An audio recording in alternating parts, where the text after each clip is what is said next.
पुराने समय की बात है।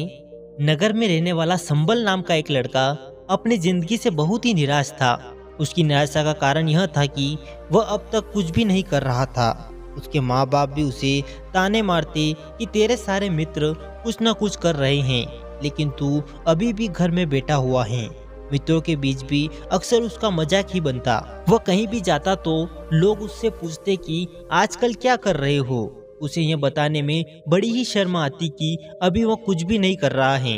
धीरे धीरे उसने अपने रिश्तेदारों के यहाँ जाना और लोगों से मिलना जुलना कम कर दिया। वह अपना ज्यादातर समय अपने घर में ही बैठा रहता। वह अकेले में रोता, भगवान को कोसता और अपनी किस्मत को दोष देता। अब उसे अपनी जिंदगी बोझ सी लगने लगी थी। कभी कभी वह सोचता कि जब वह कुछ करने के लायक ही नहीं है तो फिर उसे जिंदा रहने का भी क्या फायदा, उसे तो मर जाना चाहिए। एक दिन वह अपने नगर की एक सड़क से गुजर रहा था। तभी उसने देखा कि एक गुरु दुख के ऊपर प्रवचन दे रहे हैं। वह भी वहीं भीड़ में पीछे बैठ गया और गुरु के प्रवचन सुनने लगा।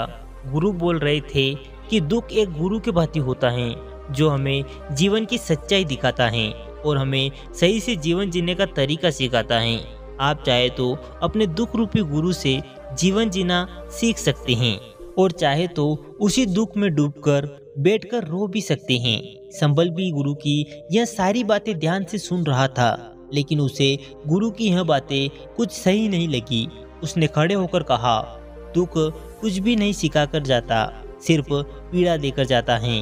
दुख की पीड़ा अनंत होती है। ऐसा लगता है इसके बाद कुछ भी नहीं होने वाला, कुछ भी नहीं मिलने वाला। मृत्यु भी उसके सामने छोटी लगने लगती है। गुरु ने कहा, आखिर क्या दुख है तुम्हें? संबल ने अपना सारा दुख गुरु के समक्ष कह सुनाया और पूछा, क्या आपके पास मेरे इस दुख का कोई समाधान है? यह सुन गुरु मुस्कुराए और बोले, जिस दिन तुम्हारे जीवन में सच्चा दुख आए उस दिन मेरे पास आना, मैं तुम्हारे दुख का समाधान अवश्य ही करूंगा। इतना कहकर गुरु वहां से चले गए। संबल ने सोचा, क्या मेरा दुख सच्चा नहीं है? क्या मैं जिस दुख से गुजर रहा हूँ वो झूठा है? कोई भी मेरे दुख को नहीं समझ सकता। जब माँ बाप नहीं समझ पाए तो गुरु क्या समझ पाएंगे? अपने दुखों से परेशान होकर संबल ने एक निर्णय लिया कि अब वह कुछ करके दिखाएगा। उसने एक छोटा सा व्यापार शुरू किया, लेकिन उसमें उसे सफलता नहीं मिल रही थी, पर उसके घर वाले खुश थे कि वह कुछ तो प्रयास कर रहा है। वह अपने व्यापार में जुटा रहा। उसे धीरे धीरे सफलता भी मिलने लगी। फिर उसने रफ्तार पकड़ ली और फिर सिर्फ 3 साल के अंदर ही वह एक बड़ा व्यापारी बन गया। अब संबल के चारों तरफ ऐसे बहुत से लोग थे जो उसकी चिंता करते थे, उसे पसंद करते थे, उसके काम की प्रशंसा करते थे। अब उसके घर वाले भी उसकी प्रशंसा करते नहीं थकते थे। दिन प्रतिदिन उसके मित्रों की संख्या बढ़ती ही जा रही थी। अब वह अपनी जिंदगी से बहुत ही खुश था। उसके कुछ मित्रों ने उसे सलाह दी कि जब तुम बड़े व्यापारी बनकर इतने खुश हो तो सोचो कि अगर तुम इस नगर के, इस राज्य के सबसे बड़े व्यापारी बन जाओ तो तुम्हारे पास कितना सुख होगा, कितने लोग तुमसे जुड़ना चाहेंगे, तुम्हारा कितना यश फैलेगा। स्वयं राजा भी तुमसे मित्रता करना चाहेंगे और जरूरत पड़ने पर तुमसे ही धन उधार लेंगे। मित्रों की यह बात संबल के मन में घर कर गई। अब उसने और भी धन कमाने का प्रयास शुरू कर दिया, लेकिन उसे यह सब कुछ बहुत ही जल्दी चाहिए था। वह यह सब कुछ प्राप्त करने में अपना ज्यादा समय बर्बाद नहीं करना चाहता था। इसीलिए उसने ऐसे भी कार्य करना शुरू कर दिए जो उचित नहीं थे। उसने बड़ी मात्रा में अपने मित्रों से धन उधार लेना शुरू कर दिया था। ज्यादा मुनाफा कमाने के लालच में अपने सामान में मिलावट करने लगा। उसने दूसरे व्यापारियों के खिलाफ षड्यंत्र भी रचे, उन्हें डराया धमकाया। जैसा जैसा उसके मित्र उससे कहते गए वह वही करता गया। वह इन तरीकों से ज्यादा धन तो कमा रहा था, लेकिन अब उसके जीवन में सुकून नहीं रह गया था। उसके मन की शांति मानो गायब हो गई थी। उसे रातों में नींद नहीं आती थी। वह किसी भी अंधेड़ मूड में लगा रहता था। सुख साधन की सारी सुविधाएं होने के बावजूद भी उसे सुख नहीं मिल रहा था। एक दिन संबल अपनी बग्गी में सवार होकर कहीं जा रहा था। तभी रास्ते में उसे गुरु का एक आश्रम दिखा। वह वहां रुक गया और गुरु के पास जाकर बोला, गुरुदेव, आपने कहा था कि जब तुम्हारे जीवन में सच्चा दुख आए तब मेरे पास आना। अब मैं बहुत ही दुखी हूँ, मेरे रातों की नींद गायब हो गई है, मुझे कहीं भी सुकून नहीं मिल रहा है। इस तरीके से संबल ने अपनी सारी समस्या गुरु के सामने कह सुनाई। गुरु ने कहा, जब तुम मुझसे पहली बार मिले थे तब भी तुम किसी दुख में थे, तुमने उस दुख से क्या सीखा? संबल ने कहा, मैंने सीखा कि सिर्फ सोचने और चिंता करने से कुछ नहीं होता। अपनी सोच को सच करने के लिए कर्म करना पड़ता है और सिर्फ कर्म करने से भी कुछ नहीं होता। अपने कर्म को अंतिम पड़ाव तक ले जाना भी आवश्यक होता है। चाहे रास्ते में कितनी भी मुश्किल आए, मन कितना भी निराश हो, कितना भी लगे कि अब आगे कुछ भी नहीं होने वाला, तब भी यह मानकर चलो कि मैं जो भी कर रहा हूँ उसमें सफल अवश्य होऊंगा। लोग सिर्फ सफल व्यक्ति को ही सम्मान देते हैं। असफल व्यक्ति फिर चाहे कितना भी अच्छा क्यों न हो, वह लोगों की नज़र में बोझ ही होता है। यह सब सुन गुरु मुस्कुराए और बोले, यह असली दुख नहीं है। जब तुम्हारे जीवन में असली दुख आए तब मेरे पास आना, मैं उसका समाधान अवश्य ही करूँगा। संबल ने जाते समय गुरु को सोने के सिक्कों से भरा एक घड़ा भेंट किया। घड़ा देखकर गुरु ने कहा, यह मेरे किसी भी काम का नहीं है, इसे उस पेड़ के नीचे गड्ढा खोदकर दफना दो। संबल ने गुरु के कहे अनुसार घड़े को पेड़ के नीचे दफना दिया और वहां से चला गया।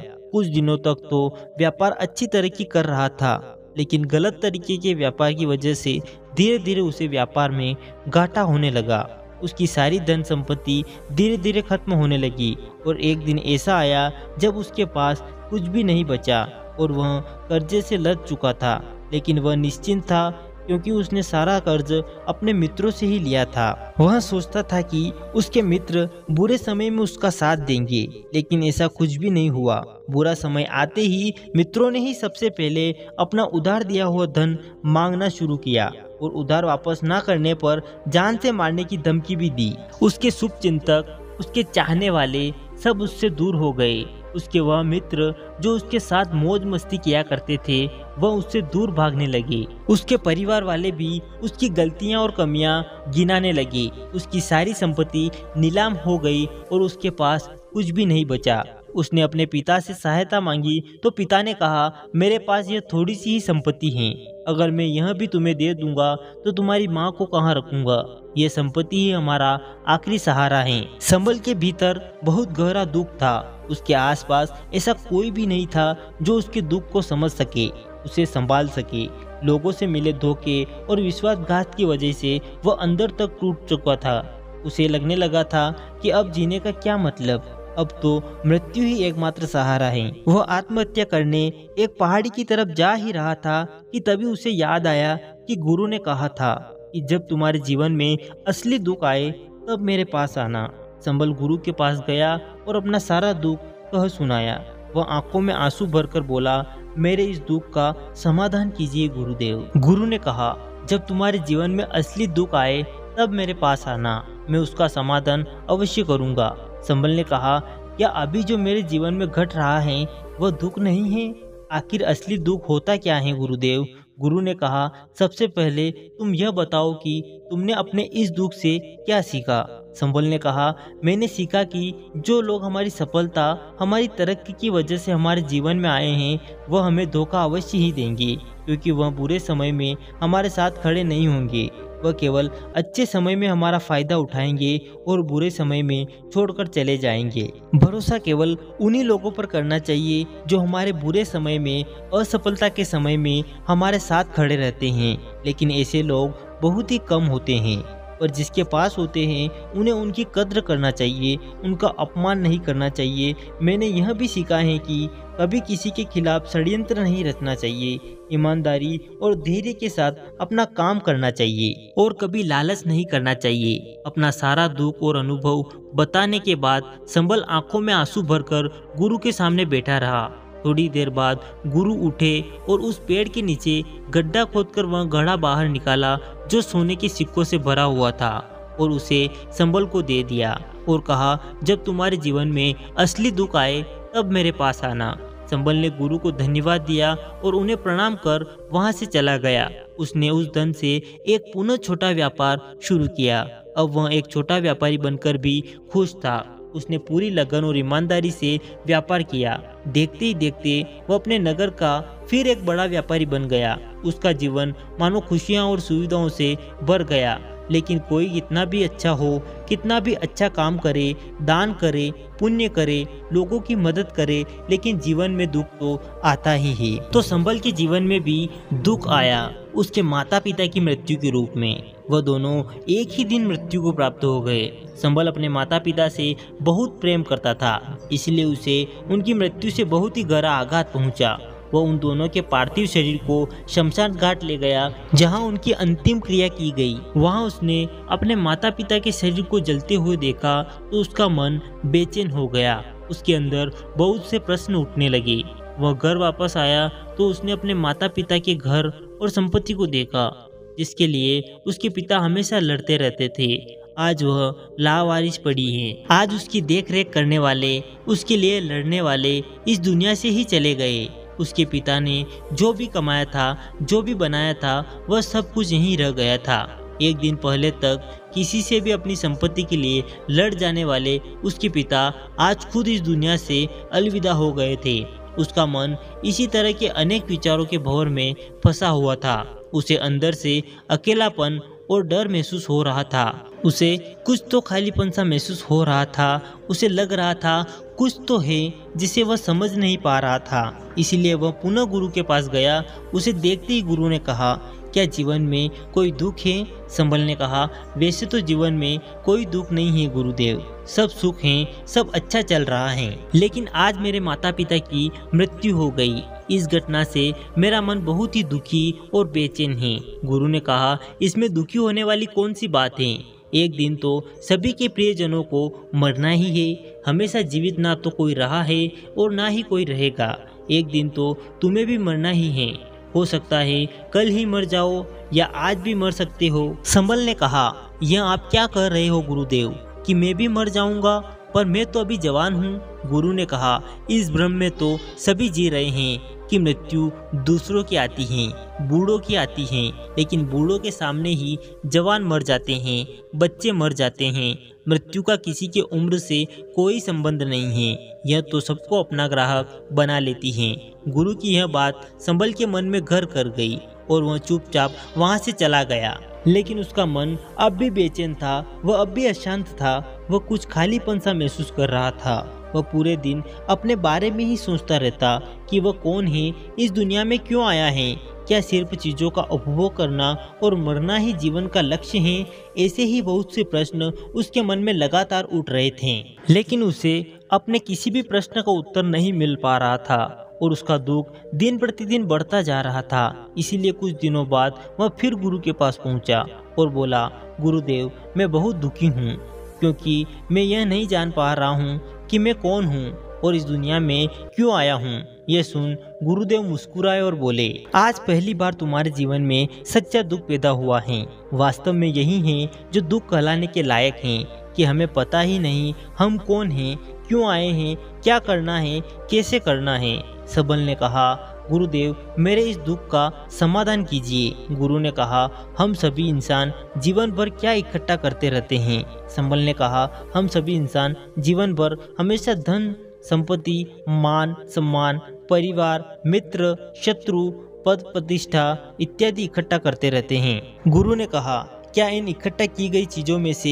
एक भी चीज हम अपने साथ ले जा सकते हैं? संबल ने कहा, नहीं गुरुदेव, इनमें से कुछ भी साथ नहीं ले जाया जाता। मेरे माता पिता के साथ भी कुछ नहीं गया, सब तो यहीं छूट गया, घर, परिवार, संपत्ति, सब कुछ। गुरु ने कहा, अब मेरी बातों को ध्यान से सुनना। इस दुनिया में हमें जो इकट्ठा करना चाहिए वह तो हम कभी इकट्ठा करते ही नहीं। चीज़ें हमारे सामने होती हैं, लेकिन हम उसे देखने का प्रयास ही नहीं करते। इस दुनिया में हमें जिस चीज़ को इकट्ठा करना है वह हम खुद ही हैं।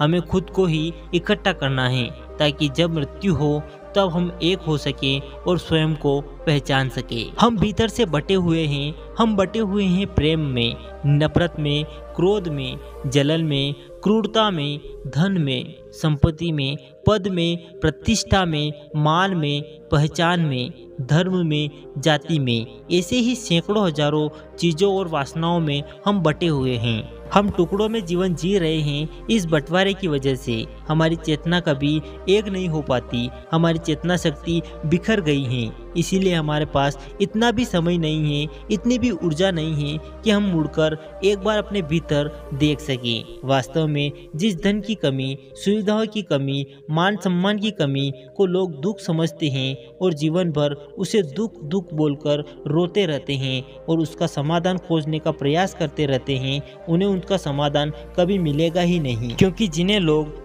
दुख कहते हैं वह वास्तव में दुख है ही नहीं, वह तो सिर्फ इंसान की चाहत है, उसकी इच्छा है जिसकी पूर्ति कभी नहीं की जा सकती। इसीलिए यहाँ व्यक्ति को ऐसे दुखों का कभी समाधान मिला ही नहीं। इसीलिए इन सब के ऊपर अगर अपने दुखों का परम समाधान चाहिए तो इससे पहले अपने आप को इकट्ठा करो, अपनी ऊर्जा को इस संसार से वापस खींचो और एकत्रित करो।